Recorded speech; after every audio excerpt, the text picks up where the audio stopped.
తెలంగాణ సాధించుకున్నాం. తెలంగాణ సాధించి 8 నెలలైనా మళ్ళీ ఆంధ్ర తొత్తులకు లోబడి చంద్రబాబు నాయుడు వెంకయ్య లాంటి పెద్దలు దీంట్లో ఎలాంటి మన హైకోర్టు రాకుండా అడ్డుపడుతూ ఈరోజు తెలంగాణ బిడ్డలందరూ ఇప్పటికే మోసపోయి బలిదానం అయిన తర్వాత కూడా వాళ్ళకు ఉద్యోగాలు రాకుండా చేయడానికి సపరేట్ మళ్ళీ నోటిఫికేషన్ ఇవ్వడం జరిగింది జూనియర్ సివిల్ జడ్జిలకు. దీనిని పోరాడుతూ దీని నోటిఫికేషన్ రద్దు చేయడానికి మరి విధంగా సపరేట్ హైకోర్టు వచ్చేసి మా యొక్క తెలంగాణ మేము సాధించుకోవడానికి మా తెలంగాణ బిడ్డలు మేము హైకోర్టు సాధించుకోవడానికి ఈ యొక్క నిరసన ఏర్పాటు చేసినాం. ఇవాళ తెలంగాణ రాష్ట్రాన్ని సాధించుకున్నాం. ఇది ఎంతోమంది విద్యార్థులు యువకులు ఆత్మ బలిదానాల బలంగా తెలంగాణ సాధించుకోవడం జరిగింది.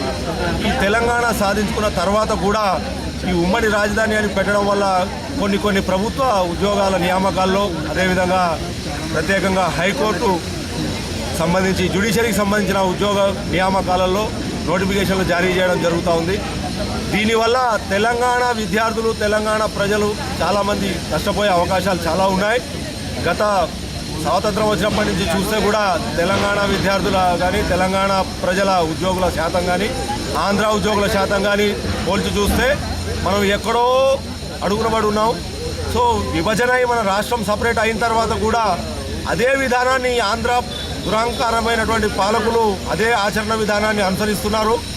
అది ఈ దశలో మనం ఖండించకపోతే మనం ఇంకా ఎప్పటికి కూడా ఇంకో 40 సంవత్సరాల వరకు కూడా మన పిల్లలు మన యువత నిరుద్యోగులుగానే మిగిలిపోవాల్సిన సమయం ఆసన్నమైంది. కాబట్టి దీన్ని తీవ్రంగా వ్యతిరేకిస్తూ ఈ హైకోర్టు ఉద్యోగస్తుల నియామకానికి జారీ చేసిన నోటిఫికేషన్ కూడా ఇమీడియట్గా రద్దు చేయాలి.